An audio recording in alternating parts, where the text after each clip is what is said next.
You know how you know that we're back?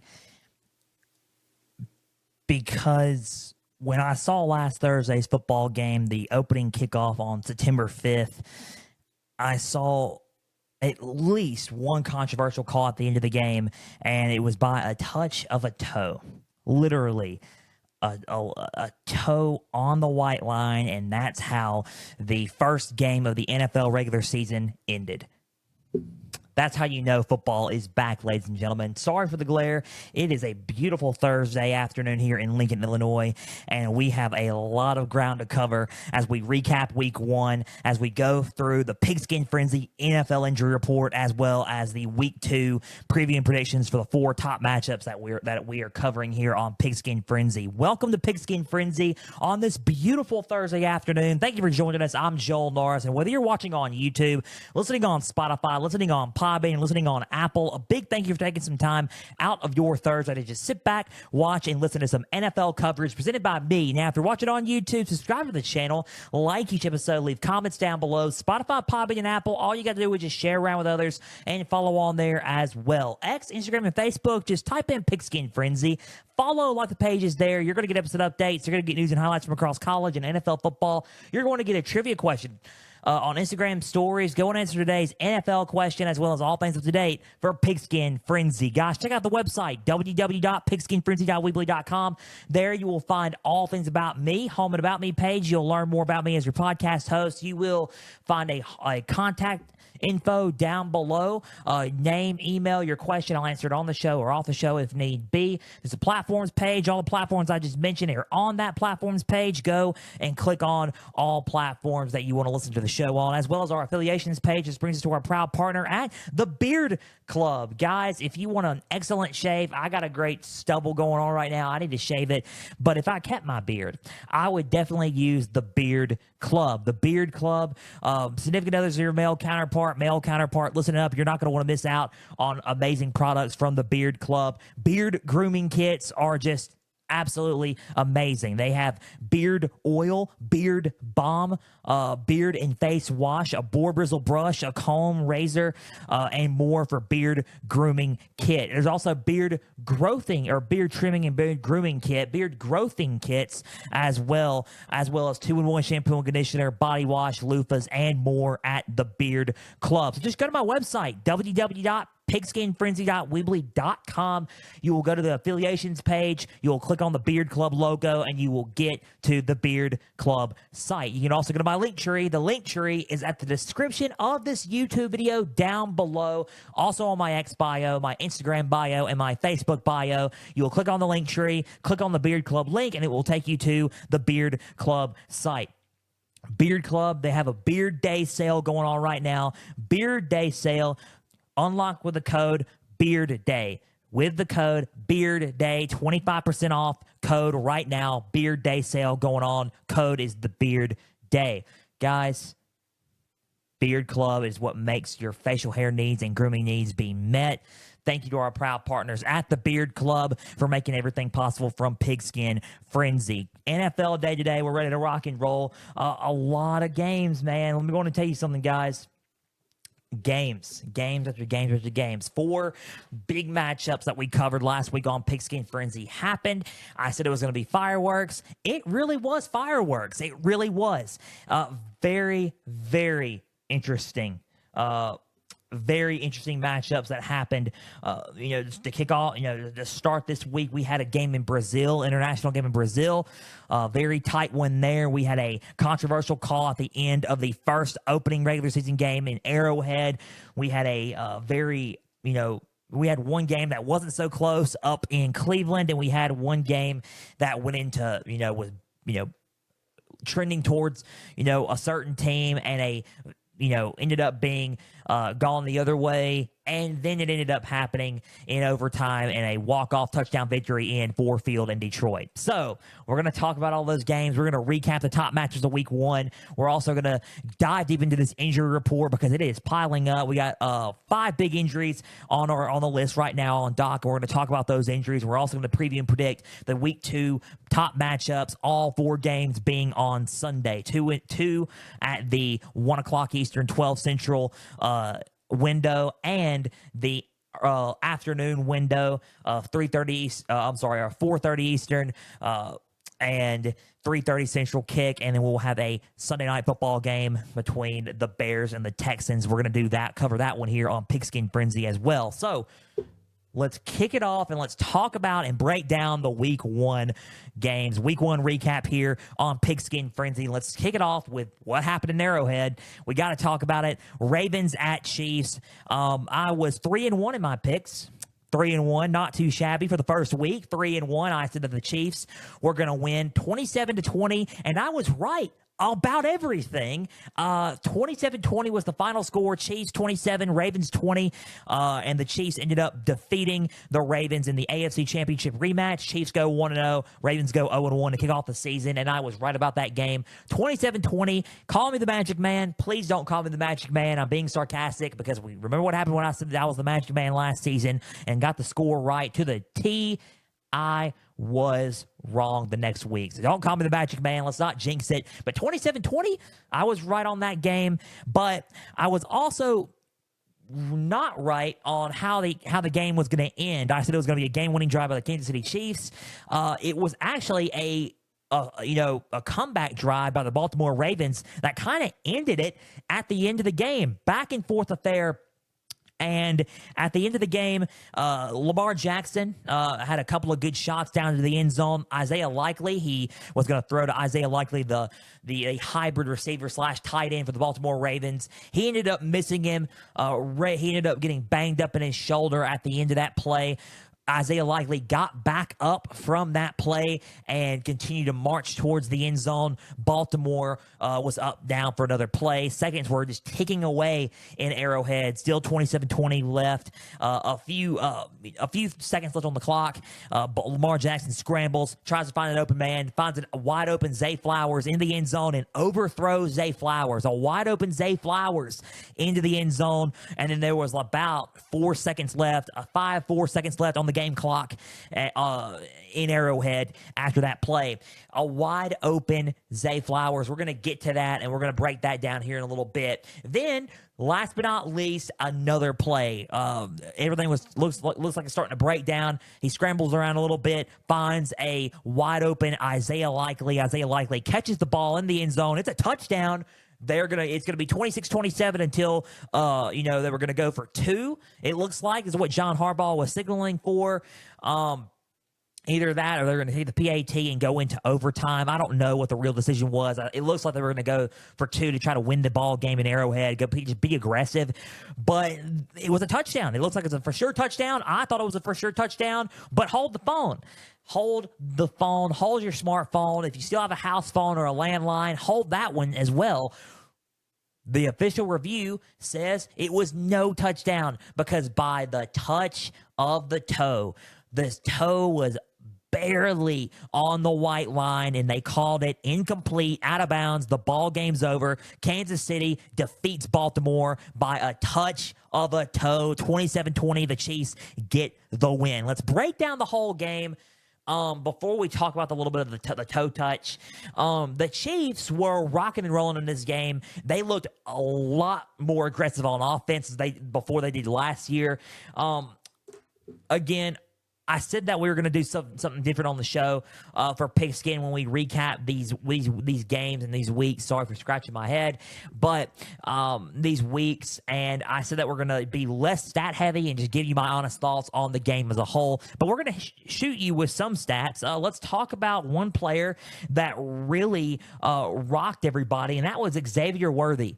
Xavier Worthy is a solid football player, and he's going to be a machine for this Kansas City offense. Holds the record for the fastest 40-yard dash at the NFL Scouting Combine. He broke John Ross's record. Xavier Worthy is going to be a baller for this Chiefs offense, and they were utilizing him all over the field this past Thursday or last week against the Ravens. Xavier Worthy had 21-yard rushing touchdown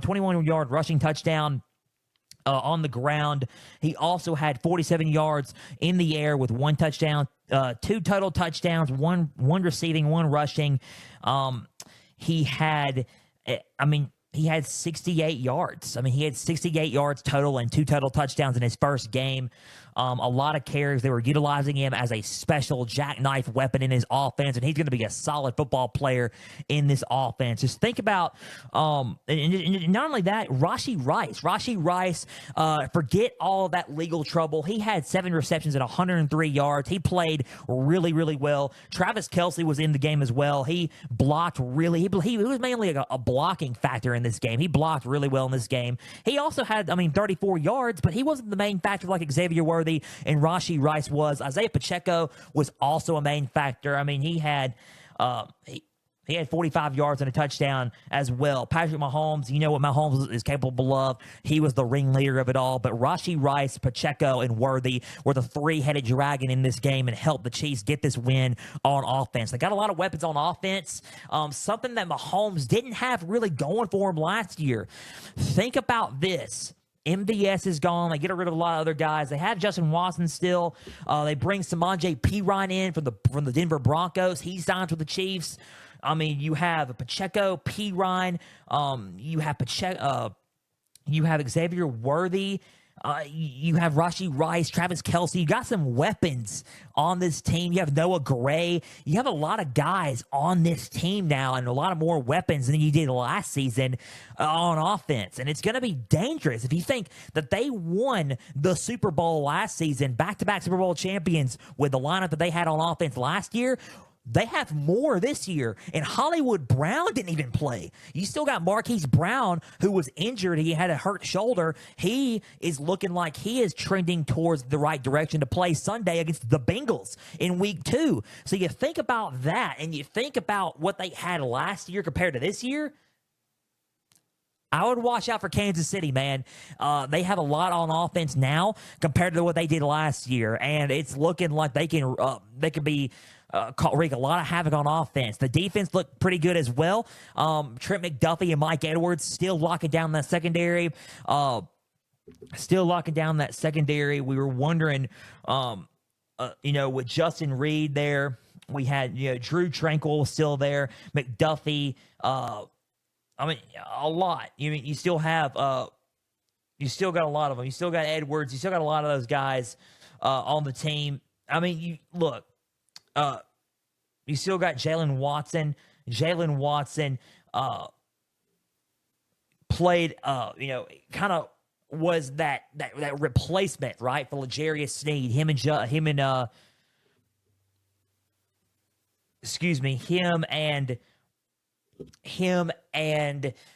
Justin Reed were, kind of replacing L'Jarius Sneed in those safeties in that safety spot. Jalen Watson playing making a huge impact with 11 total tackles in that game. You got Connor back there as well. You got Cook back there as well. These guys are replacing L'Jarius Sneed in the rotation of safety. Now that he is at Tennessee, then you still got McDuffie on the lineup. You still got Edwards. You still got a lot of these guys playing in the secondary spot. This defense is nasty. You got Chris Jones, who made a big impact. Had one sack, 3 total tackles in this game, breaking down that offensive line. Chris Jones with that monster contract in the offseason, playing very physical on the D-line. So that defense is still holding up. That defense is looking strong, replacing a few guys, but still holding up strong. You got the pieces if you're the Kansas City Chiefs. Now you just got to go out there, execute, and see what you can do throughout the whole season. So the Chiefs look good. 27-20 was the final score. That was my recap of the Chiefs. Let's talk about the Ravens, and let's break this down before we go to the toe touch, and then we'll move on to the other games. The O-line was the biggest concern going into this game. I wouldn't say bad offensive line, I would say inexperienced offensive line. Roger Rosengarten from Washington, the national championship runner-up Washington team, solid playmaker up front, still getting some used to trying to guard a guy like Chris Jones. It's literally just the inexperience of the O-line. The O-line couldn't hold up much longer against guys like Chris Jones on the D-line, and it was just kind of hard for them to make way and block, and do some of their stuff they were trying to do on game plan. If you think about it, if you do the math, 2 plus 1, 3. I mean, you do the math. You get, and then you get 395. He had 395 total yards on the ground. Lamar Jackson did. I mean, total yards, Lamar Jackson, 273 passing, 122 yards on the ground. He had 395 total yards of offense. And then Derrick Henry had 46 yards running the football. They were trying to make that duo work. It couldn't really work to the fullest ability because of that O-line. Now they got the Las Vegas Sunday. They have to play the Raiders Sunday. Let's see what happens and if that offensive line gels even more Sunday. But they were trying their best to gel, but they couldn't gel completely because of the inexperience of the O-line. They weren't as physical as the Chiefs.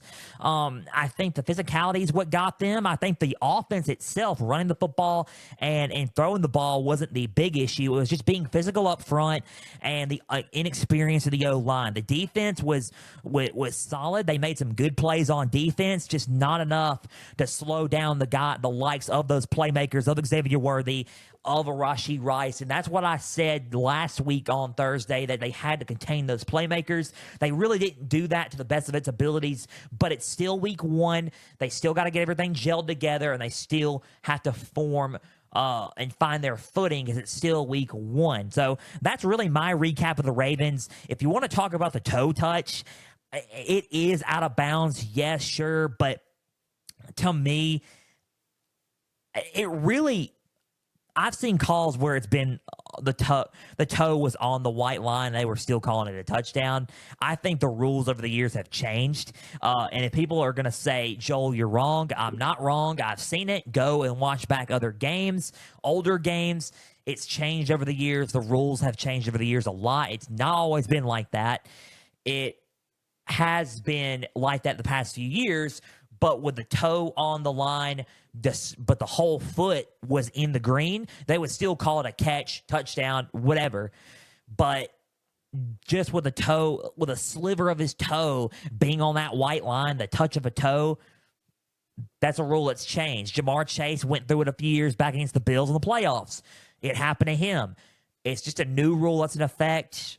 It's happened now. Final score of that game was 27-20. Chiefs defeat the Ravens. Let's see what happens as the Ravens go deeper into the season. Let's see what happens when the Chiefs go deeper into the season as well. Final score of this game was 27-20. Chiefs defeat the Ravens. Got the score right, and it was a wild way to end week 1 of, a wild way to end the first game of the regular season on Thursday night. Let's go to the Friday game, and let's talk about what happened in Brazil.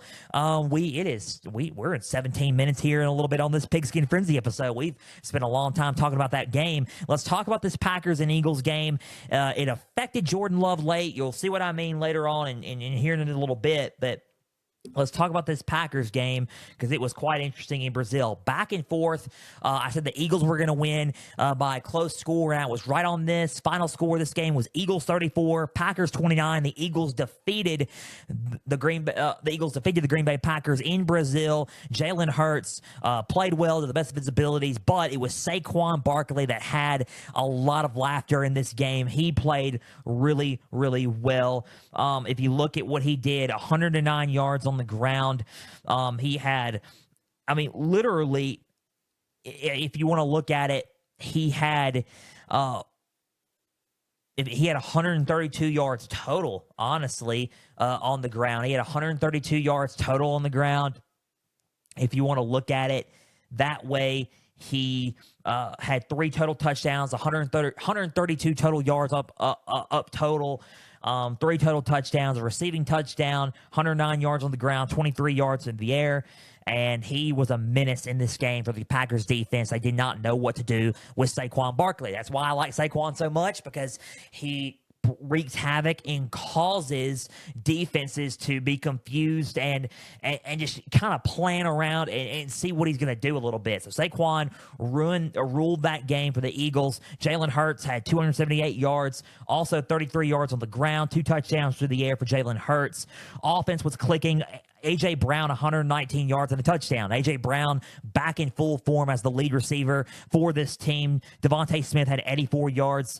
Dallas Goedert played really well as well. They just looked really good and a lot better in their play calls with Kellen Moore at the helm. I think that Vic Fangio's defense needs to be worked on a little bit because they looked a little bit out of sync, especially in the secondary, but the secondary came through late, and we did not see that a lot with the Eagles last year, especially when it came to the Buccaneers playoff game and later in the season. We didn't see that a lot. But with the play calls on both sides of the football, they looked a little bit more in sync, a little bit more headstrong, and that's what we wanted to see from Philadelphia. They looked a little bit better play calling wise as well, and it really worked in this game. They gelled a little bit better. I think in the first half it was a little bit more back and forth, but they were a little bit more headstrong in the second half on Peacock and Brazil in this game. Eagles look really well up front. I think that it's going to take a little bit of some getting used to that Jason Kelsey's not there. I think Jason Kelsey had a little bit of a bigger impact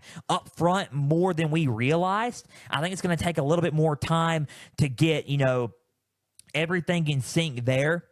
However, I think that it could lead to some good things. Let them gel a little bit, and let's see where the Eagles are mid-season. I think that's a really, really good way of looking at it and how I can recap it in this game. And it's okay. It's going to take some time to gel on offense, because it's new play callers, a new system, trying to get everything in sync. It's going to take some time. They did some good things. They had some things to improve on, especially on defense in the secondary. But tackling was a little bit better. They need to tackle better still, but it was a little bit better, especially in clutch time situations. Getting open with A.J. Brown was a lot better. Finding that connection with him, and that connection with Saquon was gelling immediately. Almost immediately. I think that Kellen Moore knows how to utilize him, and he's going to utilize him on how he should be utilized and how he should have been utilized at New York, right? So the Eagles look good. 34-29 was the final score. Let's talk about the Packers really quick, and let's talk about, the effect that Jordan Love had on the game. Jordan Love looked a lot more developed. He looked a lot more poised than he did in the playoff games against Dallas and San Francisco, right? He looked a lot better. He did throw a pick, but he looked a little bit better and a little bit more poised and a little bit better decision-making.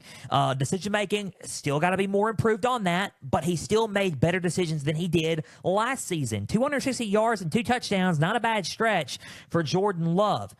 Not at all a bad stretch. Josh Jacobs played a really big role in this game as well. I mean, he had 84 yards on the ground, 20 receiving yards there. If you want to look at Jaden Reed was the big-time receiver for Jordan Love, 138 yards and a touchdown on the air. That was his favorite target throughout the night. No one had any answers for Jaden Reed in this game. Dobbs played well, but it was mainly the impact and the receiving of Jaden Reed and the route running of Jaden Reed in this game. If anybody had him in fantasy football, he played really, really well, and I'm pretty sure he got a lot of people points in week 1. He was a dominating factor to that secondary, and that's pretty much why the secondary was having some sort of fits in this game, was because of Jaden Reed.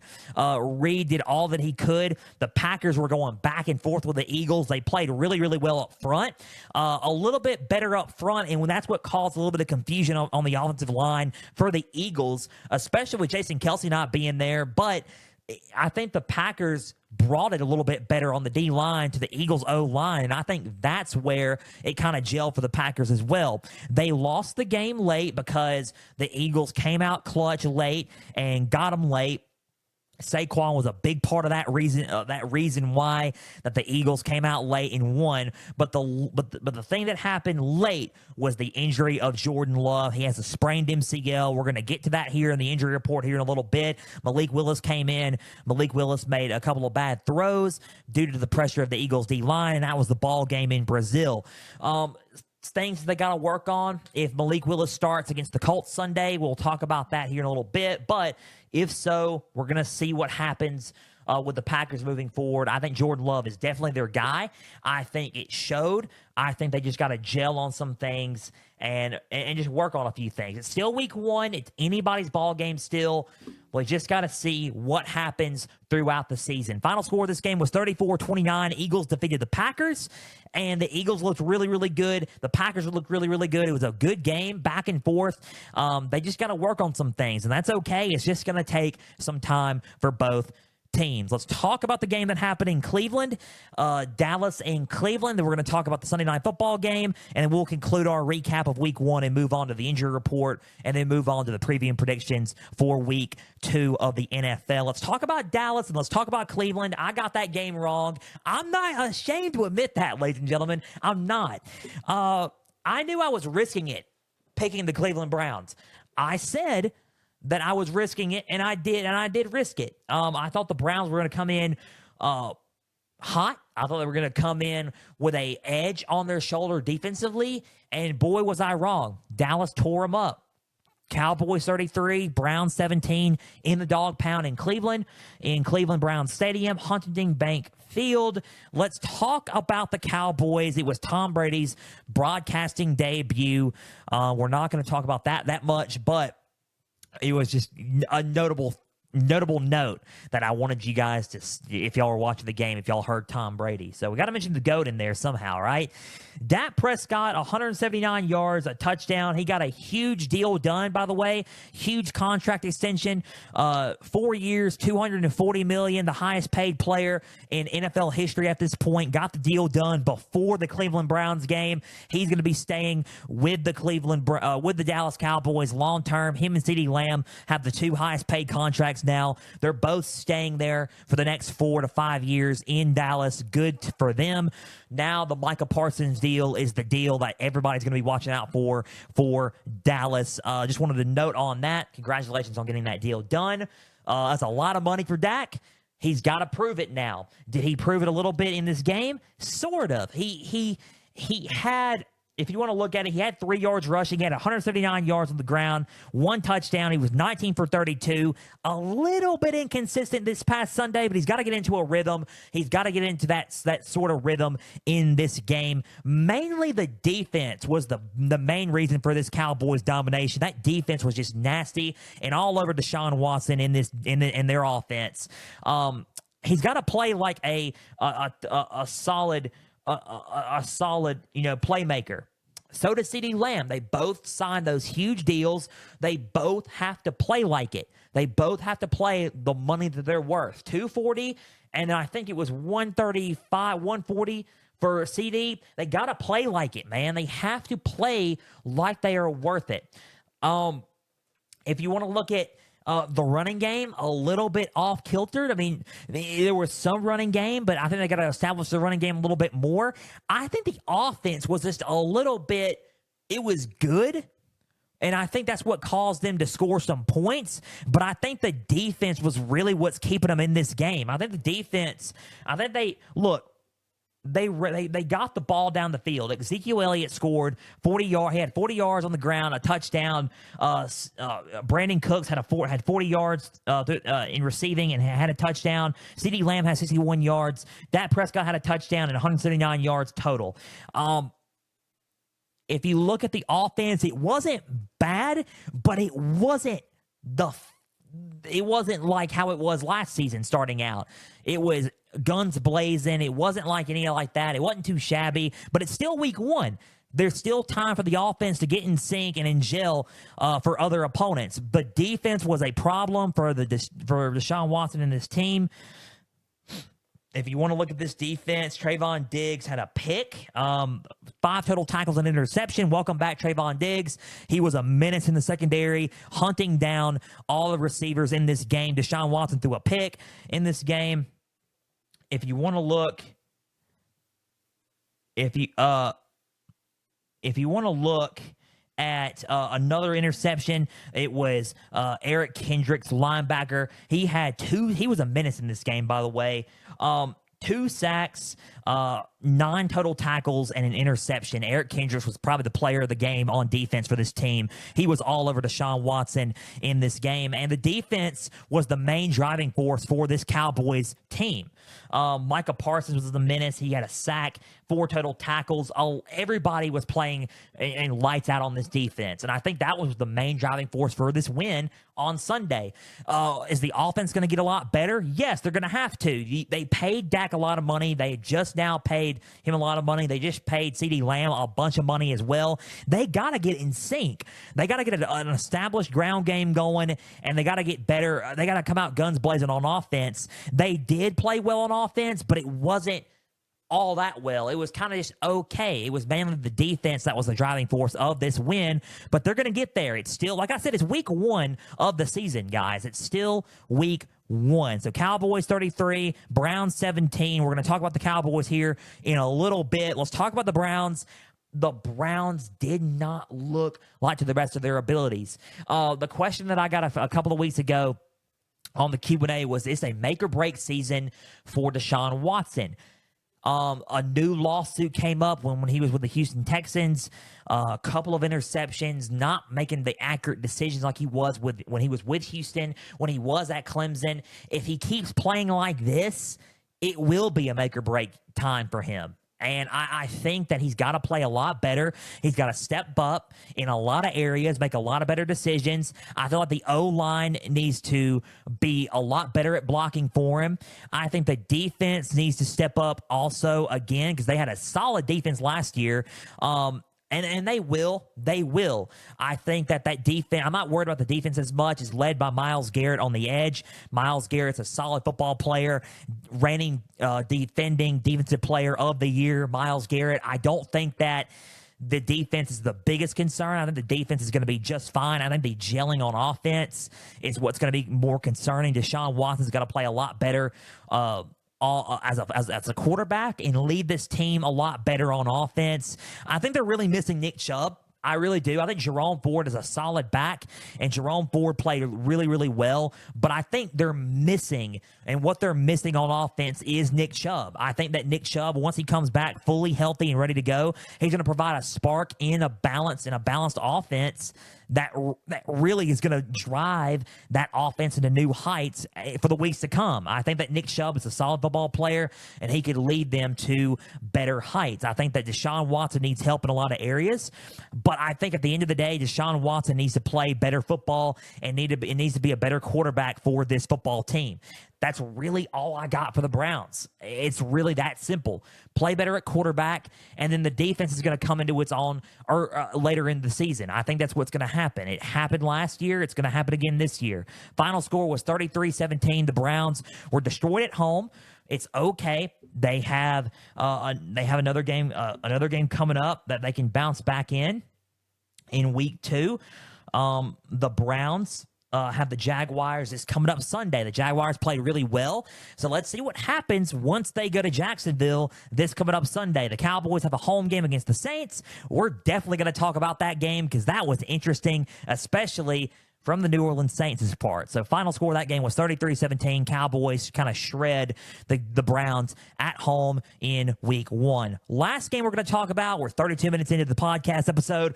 Last game we're going to talk about before we talk about the injury report, we're going to quickly talk, or not really quickly talk about it, but let's break it down. The Rams and Lions recap here. Let's talk about what happened in Detroit. I said that this game was going to be close, 17-14. I was kind of off about the score, but I said it was going to be close. 1-score game. Final score of this game was 26-20. The Lions defeat the Rams in overtime. The 3-1. The Lions defeat the Rams in overtime. The Lions get the win at home. 1-0 for the Lions, 0-1 for the Rams. Let's break this game down. The Lions start off hot. Jared Goff was making accurate passes. The running game was going. David Montgomery had 91 yards, a touchdown. Jahmyr Gibbs had 40 yards on the ground and a touchdown. If you look at Jameson Williams, had the best game of his career, 121 yards and a touchdown. Jared Goff had 217 yards and a touchdown, threw a pick late in the game. We're going to get to that here in a little bit. They played really, really well. Sam Laporta played well. The defense played, really, really well. Kirby Joseph had an interception, 6 total tackles. Aiden Hutchinson had 5 total tackles, a sack. Alex Anlazon Alice Onlazone had he had 13 total tackles. He was a menace on defense, a huge leader for this team on defense, and he stepped up as a leader on this defense and made a lot of big-time clutch plays for the Lions on defense. Very physical team is the Lions, just like they were last year, bringing a lot of guys back, adding some new guys to the secondary, including Terry and Arnold in the draft. He played really well in his debut game as a Lion. They looked really, really good on defense. They looked good. They really did. I think physically, they are a solid football team up front on both sides of the football in the line of scrimmage. They are a very physical team. I think that's what's going to help the Lions in the stretch. I think offensively, they were hot. They were connecting and in sync on a lot of plays, especially Jamison Williams in this game. He was connecting well. I think what got him was slowing down. I think the Lions have the tendency to beat themselves. I think besides the Chiefs, in my mind, if you had to rank the two best teams in the league after this game or after this week, the 49ers are top 3, but they're number 3. I think the Chiefs and the Lions are the two best teams in the league right now. The Lions being number 2. I think the Lions look phenomenal. I think they look just like they did last year. They with toughness, grit, physicality, and flashiness on offense, and they know how to get the ball down the field. Coordinators are back. Everybody's back, but they added a few new pieces to the team, which is good for them. Everybody's back from last season trying to win a Super Bowl for the Lions. Good on them. Good. Here is what the problem is. They have a tendency to beat themselves a little bit, and it showed a little bit in this game. They took their foot off the gas late. They threw a pick, turned the ball over, got the Rams back in it. The Rams ended up going to overtime with this game. This game shouldn't have gone into overtime. If you want to be real, nothing against the Rams. Nothing against the Rams. The Rams are beat up. They have injuries. Puka Nacua out. We're going to talk about that in a little bit. They have a lot of injuries in this game, but here's the problem. The Lions let them back in it. I think the Rams are a solid team, but I don't think that they're better than the Lions right now. I think the Lions let them back in this game late. Here's my take. I think late is what they need to work on. They need to work on how to finish the game better. They finished the game strong in overtime. A walk-off touchdown by David Montgomery in overtime to win it in overtime in Ford Field. I think that is a good, solid finish, but they need to work on how to not take their foot off the pedal and put games back into close time situations. Like, make teams get back in it. They had that problem Sunday. I think they need to work on that a lot better. When games should be over, put the game away. They didn't put the game away. I think that's one of the big issues that the Lions have right now. They can work on it, they can clean it up, and they'll be fine. This team looks like a Super Bowl team. This looks like a playoff team. I'm not joking. They really do. So watch out for the Detroit Lions. 27-20 was the final score in overtime. Let's talk about the Rams. Rams look solid. I think they just got outmatched by a better football team. I think the injuries are a bit of concern. Cooper Kupp looked like the offensive player of the year candidate, player of the year that he did a couple of seasons back. He played really, really well. Matthew Stafford played well also. They ran the ball well with Kyron Williams. I think he was a solid factor on offense. I think the defensive line needs a little bit work. They're taking some time to get adjusted to life without Aaron Donald, but that's okay. I think Jared Verse had a really good debut.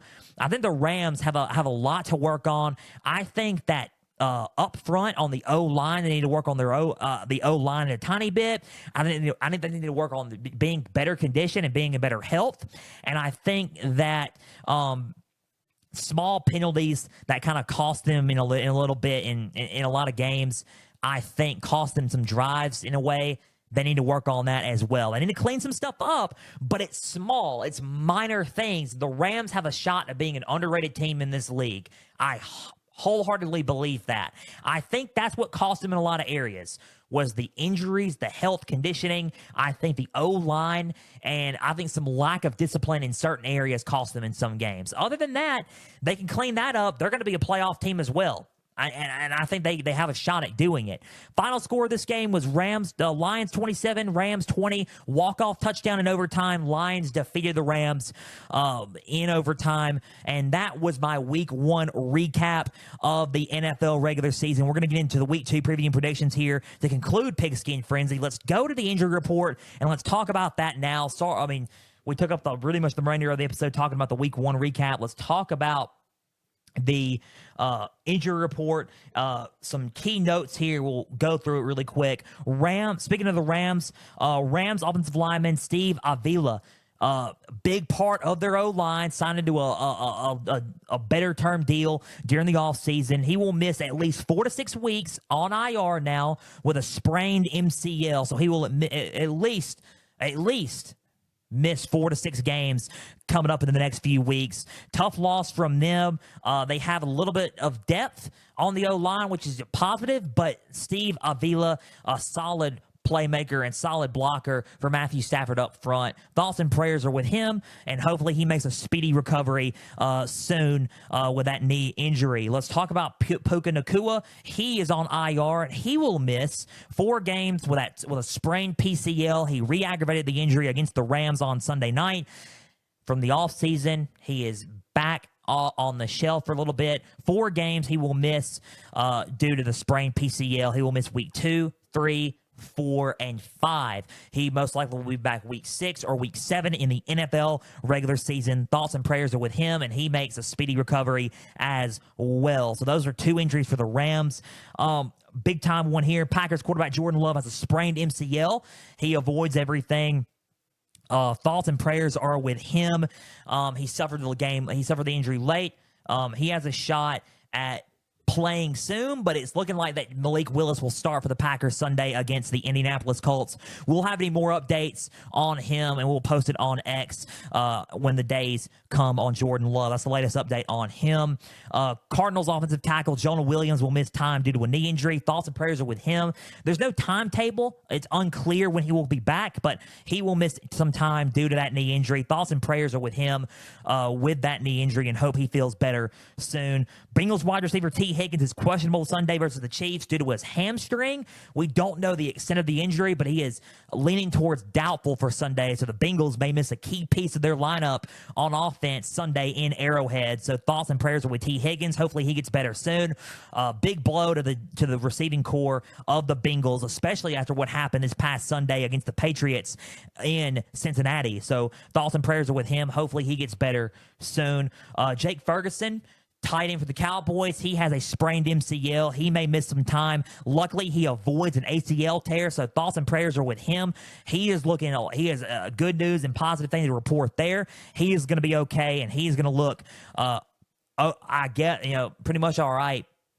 But he is avoiding an ACL tear. He has a sprained MCL, so he'll have to nurse it, and he'll be back to good health soon within a few weeks. So thoughts and prayers are with him, but luckily and fortunately, he avoided a solid injury there. So couple more injuries to report, really. Josh Allen, he hurt his hand in the Cardinals game. He should be all good to go for tonight's matchup versus the Dolphins. Dolphins are missing a game-time decision for Devon Achane, and Raheem Mostert will be out tonight as well for the Dolphins. So some reports there to go along with tonight's game on Prime versus Bills and Dolphins. So Josh Allen will play. Raheem Mostert will not play, and Devon Achane's a game-time decision. So tough loss for the Dolphins. Is it a gain for the Bills that they have their starting quarterback playing tonight? One big thing to report on for the injury report before we go to the preview and predictions and conclude this episode. Good episode and a jam-packed episode and a good show today.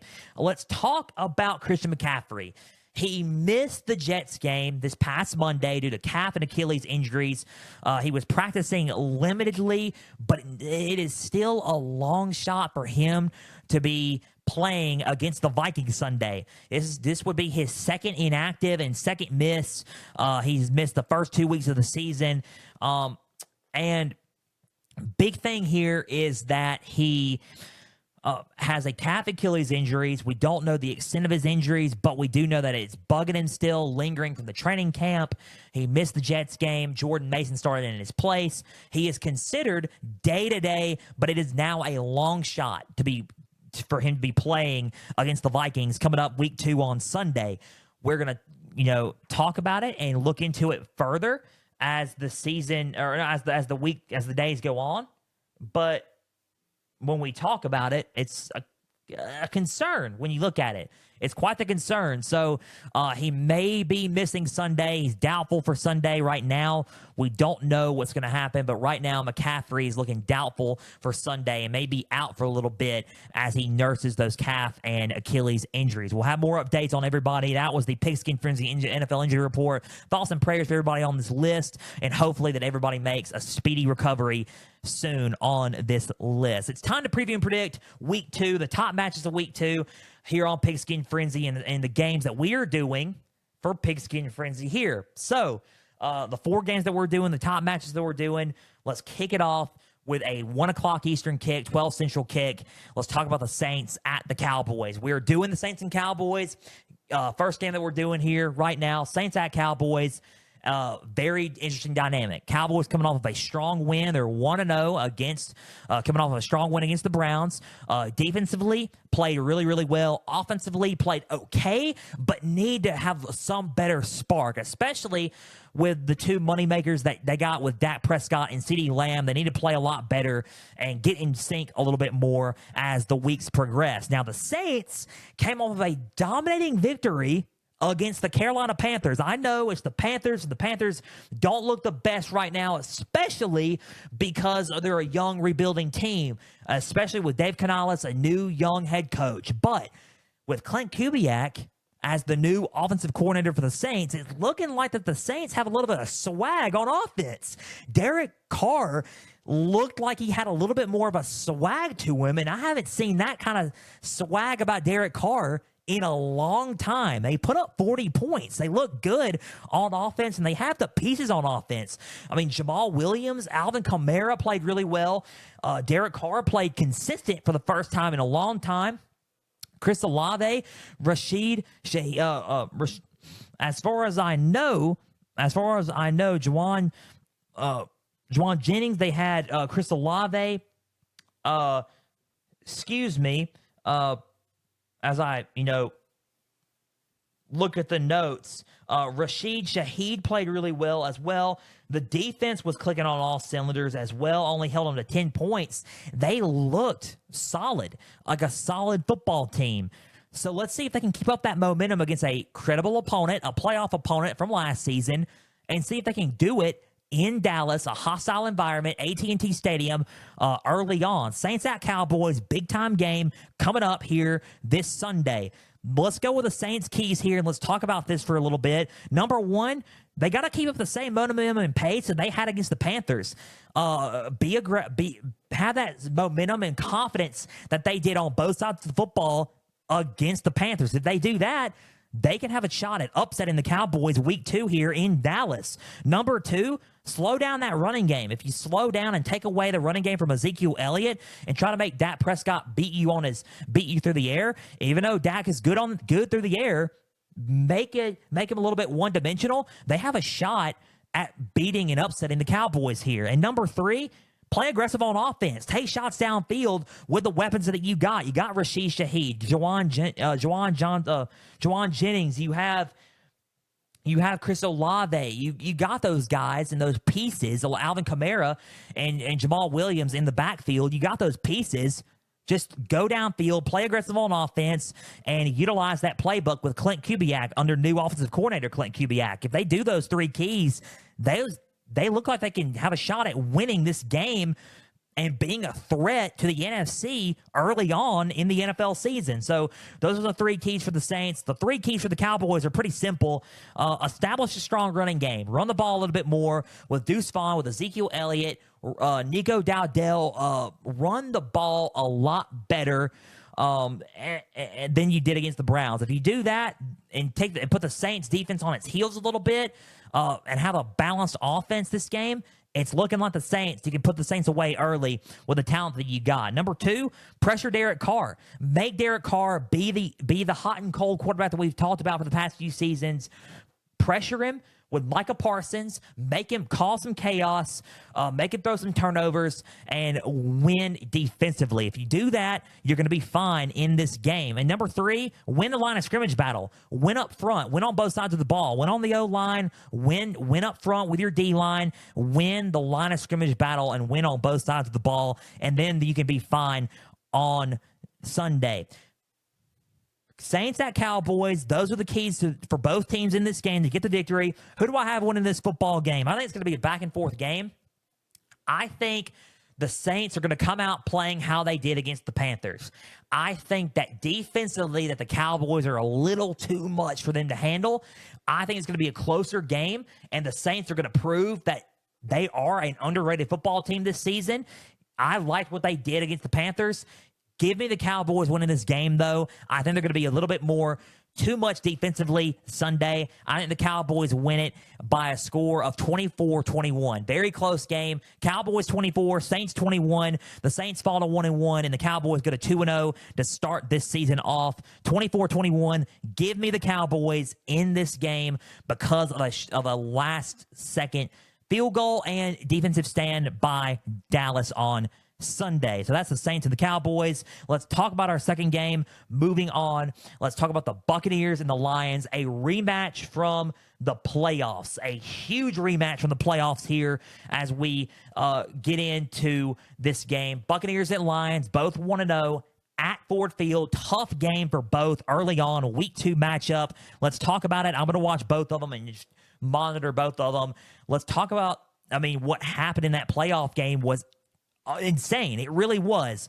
Let's talk about this game and let's discuss it a little bit in further detail. The Buccaneers looked really, really good against Washington last week. Mike Evans and Baker Mayfield, long-term there. They had that long-term there. They signed both new long-term deals during the offseason. Rachaad White played really, really well. They looked really, really good in sync with Chris Godwin and Cade Otton. A lot of the playmakers back from that last year's team. They looked really, really good there. I think they looked good overall on both sides of the football as well. So the Lions, same thing, look good, as you know from the recap. So let's talk about the Buccaneers' keys to victory here to pull off the upset here in Detroit. Rematch from the playoffs last year. Number 1, start off fast. If Baker Mayfield can start off fast with Mike Evans, take some aggressive shots down the field, put up some points early, and start off fast, put the Lions defense on its heels a little bit, that could be a good way and a good recipe for success to get the victory here. So, number 1, just start off fast, I would say, if you're the Tampa Bay Buccaneers. Number 2, let Rachaad White cook. On the ground, through the air, let Rachaad White be a big factor in this game. He played really, really well against the Commanders. Let him cook in this game and be a really strong factor on both facets of offense, receiving and rushing the football. Let him be an asset in your playbook this Sunday. That's number 2. Number 3, pressure Jared Goff. Let Kalijah Kancey get to him. Let the D-line get to Jared Goff. Pressure him a little bit. Force him in a deep waters they hadn't seen in a minute, and then get the victory that way. Those are the 3 keys that I can think of best for the Buccaneers to defeat the Lions and pull off the upset in Detroit Sunday afternoon or early Sunday afternoon. Here are the Lions' keys in this game, and it kind of goes back to pressuring. Just like Jared Goff, number 1 key for the Lions, pressure Baker Mayfield. Force him into some deep waters. Make him make him turn the ball over. Let Aiden Hutchinson get a couple of sacks. Let An Lazone get a couple of breakups there. Cause some chaos and blow some things up and pressure Baker Mayfield into making some mistakes. And that way, that's a huge recipe for winning this Sunday. Number 2, contain those playmakers on offense. Contain a Rachaad White. Contain a Cade Otton, a Chris Godwin, a Mike Evans. Contain them and slow them down a little bit. A Trey Palmer. If you contain those guys and those receivers and those playmakers, you're going to get a good victory there against you're going to get a good victory there, I think. I think that if you get the victory there, I think that it's a strong way of showing that you're being a little bit, wiping them all off, and then you're making Baker Mayfield try to improvise a little bit. So, number 2, contain the playmakers on offense. And number 3, rely on Jahmyr Gibbs and David Montgomery. Just rely on your ground game. That ground game is nasty for the Detroit Lions. Rely on it. A balanced and strong running game between those two backs. Rely on it, and then you have a good recipe for success on winning this football game Sunday. Buccaneers at Lions, those are the keys to winning for both those teams. Who do I have winning this football game? Back and forth game. I was debating on this game because I think it's going to be one of the closer games of Sunday. I think that at the end of the day, the Lions get them late. I think they have another solid finish. I think the Buccaneers are going to give it everything they have. I think that the game's going to go pretty close. I think it's going to be a good deciding factor. Give me the Lions winning 21-20. I think it's going to be a point victory. Lions 21, Buccaneers 20. Buccaneers lose a very close game. 21-20. Lions defeat the Buccaneers. The Buccaneers go to 1-1, and the Lions go to 2-0. I think the Lions win this one by a point.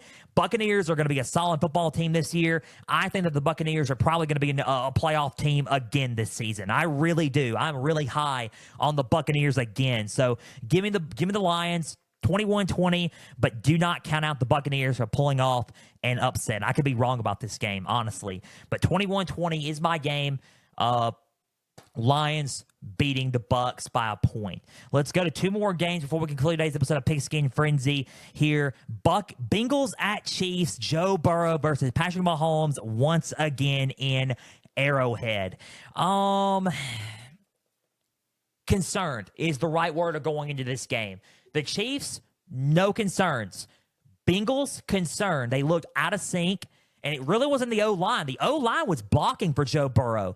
Jamar Chase was looking out of sync. Joe Burrow was looking out of rhythm as well. The connection wasn't there. The running game wasn't there as well. They looked like they didn't have any urgency on offense, and that concerned me a little bit. Defensively, they looked kind of out of sync defensively as well. I think mentally, they just didn't look like they were there. It looked like they were focusing on this game a little bit more, so maybe they could be a little bit more hungry going into this game. So who knows? Let's see. Tough environment, loudest stadium in the NFL, Arrowhead, once again for the Bengals playing the Chiefs early on week 2. Let's see the keys of this game, and I'm kind of curious about it. Bengals keys to winning this game. Number 1, you got to be physical, and you got to win the line of scrimmage. Don't do what you did against the Patriots. You got to win the line of scrimmage battle and got to be more physical than you were against New England in this football game. Got to win the line of scrimmage battle, and you got to be a lot better up front. That is a big key in this game coming up on Sunday. Be physical. And win the line of scrimmage up front. Number 2, start off fast.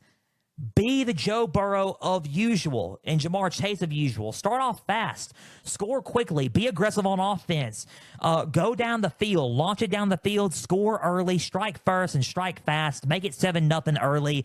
And finish your drives in the red zone with 6. Start off fast. That's a good way of catching the defense on its heels in Arrowhead this coming up Sunday. Number 3, contain the playmakers. Contain the playmakers. Contain Kelsey. Contain Worthy. Potentially Hollywood Brown if he's back. Contain Pacheco and put a little bit more pressure on Mahomes early on. Contain those playmakers. If you do, a good way of winning this game. Those are the 3 keys for the Bengals. 3 keys for the Chiefs. Utilize Xavier Worthy. I think if you utilize Xavier Worthy like you did against the Ravens and he causes some problems for the Bengals, I think that, honestly, wholeheartedly, I think that they do it. I really do. I think they win this game, and I think they can win it with Xavier Worthy because he's a big problem for this offense. Number 2, break down their O-line and get a few sacks. I think if you break down their O-line with Chris Jones, get a few sacks early, cause them to turn the ball over and punt the ball away, I think that's a huge win for the Chiefs in this game. Number 3, be the more physical football team. On both sides of the football, be the more physical football team and be the more aggressive football team on both sides of the ball. And that's how you're going to get your victory on Sunday for the Kansas City Chiefs. conflicted on this game as well. I think the Bengals are going to come in a little bit more hungry. Who do I have winning this game? First off, I'm going to go with Kansas City early. I think Kansas City is going to win this game early. I think the Bengals have a little bit more to work on. I think if they can work on it and get it adjusted, they're a playoff team. I think that early on, Mahomes adds a second win to the head-to-head competition between himself and Joe Burrow. Joe Burrow will be 3-2 against Mahomes after Sunday, and Mahomes goes up 2-3 against Burrow.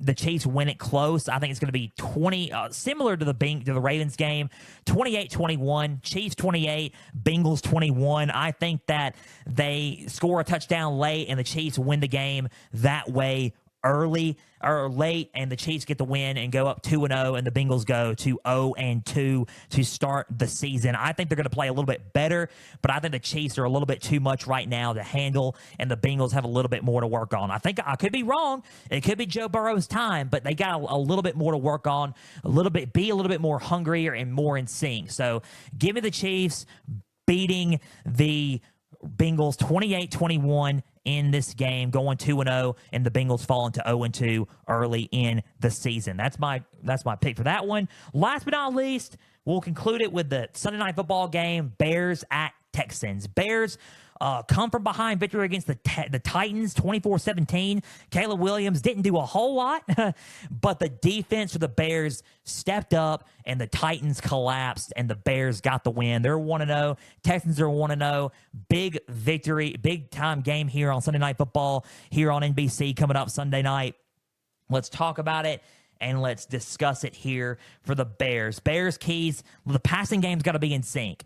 They have to make the throws, be on time with the throws, and you got to make the plays happen for the passing game. That's number one. Number two, Caleb Williams has a breakout game. He plays like he did against USC, like how he did again at USC. He plays like the quarterback that they drafted him at, and he passes really well.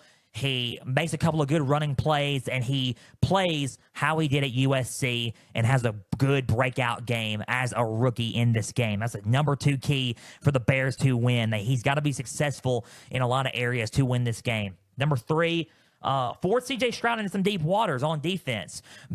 Pressure him, make him call some turnovers, and if you do that, you got yourself a ball game here in NRG Stadium in Houston, Texas. Force them into some deep waters in this game Sunday night. I think that's a good way of trying to win this football game. And those are the Bears' keys. Let's talk about the Texans' keys of victory here. Number one, establish the run with Joe Mixon. Joe Mixon was a huge part of Cincinnati's offense, and I think that's what kind of Cincinnati was missing Sunday. And it was Texans' gain on Sunday. He was a force to be reckoned with against the Colts on this past Sunday.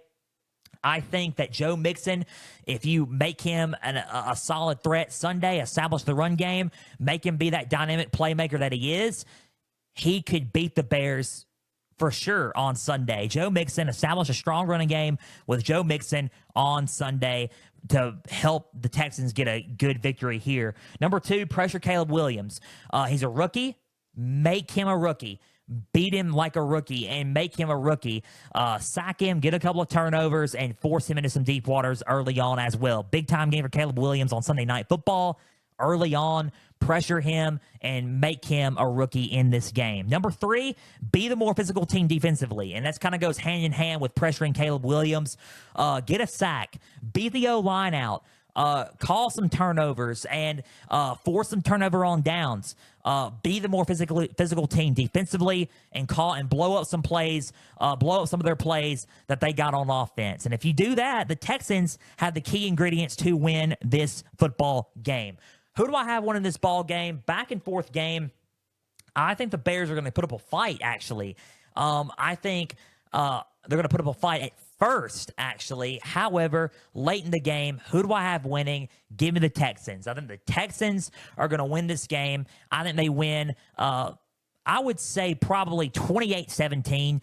Texans 28, Bears 17. I think it's going to be closer at first, but the Texans run away with it late. Texans 28, Bears 17 at home, and CJ Stroud gets his second win on the year. 2-0 for the Texans, 1-1 for the Bears, and the Texans get a huge Sunday Night Football victory over the Bears. I just think the Bears need a little bit more to work on, but they will get there. 28-17, Texans over the Bears on Sunday Night Football. That just about does it for Pigskin Frenzy. An hour and 5 minutes into this episode. Longest episode we've done in quite a while. Guys, a big thank you for taking some time out of your Thursday to just sit back, watch, and listen to some NFL coverage presented by me. Now, if you're watching on YouTube, subscribe to the channel. Like each episode. Leave comments down below. Spotify, Podbean, and Apple. All you got to do is just share around with others and follow on there as well. X, Instagram, and Facebook. Just type in Pigskin Frenzy. Follow like the pages there. You're going to get episode updates. You're going to get news and highlights from across college and NFL football. You're going to get trivia questions on Instagram stories. Going into today's NFL